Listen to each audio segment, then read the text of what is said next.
రాష్ట్రంలో మున్సిపల్ ఎన్నికల షెడ్యూల్ విడుదలైనప్పటి నుంచి రాష్ట్రంలో పొలిటికల్ హీట్ ఒక్కసారిగా పెరిగిపోయింది.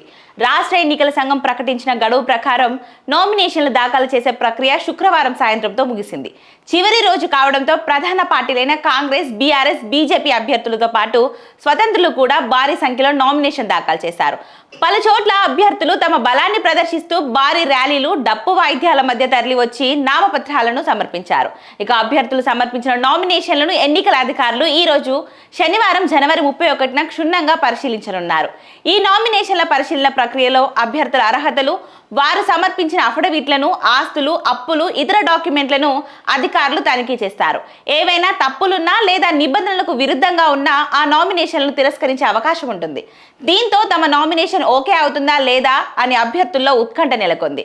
నామినేషన్ల ఉపసంహరణకు ఫిబ్రవరి 3వ తేదీ వరకు సమయం ఇచ్చారు. బరిలో ఉండకూడదని భావించేవారు లేదా పార్టీ ఒత్తిడి మేరకు తప్పుకోవాలనుకునేవారు ఆ రోజు సాయంత్రం లోపు తమ నామినేషన్ను వెనక్కి తీసుకోవచ్చు. అనంతరం అదే రోజు సాయంత్రం ఎన్నికల బరిలో నిలిచే అభ్యర్థుల తుది జాబితాను అధికారులు విడుదల చేస్తారు. ఆ రోజే అసలైన పోటీ ఎవరి మధ్య ఉండబోతుందనే క్లారిటీ వస్తుంది. రాష్ట్ర వ్యాప్తంగా మొత్తం 7 మున్సిపల్ కార్పొరేషన్లు, 116 మున్సిపాలిటీలలో ఈ ఎన్నికలు జరుగుతున్నాయి. ఫిబ్రవరి 11వ తేదీన ఉదయం 7 గంటల నుంచి పోలింగ్ ప్రారంభమవుతుంది.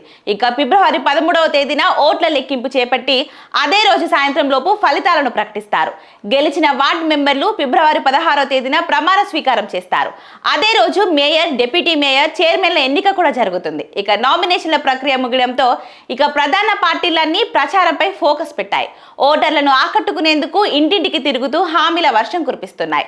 పట్టణ ప్రాంతాలలో అభివృద్ధి, స్థానిక సమస్యలే అజెండాగా పార్టీలు రంగంలోకి దిగుతున్నాయి.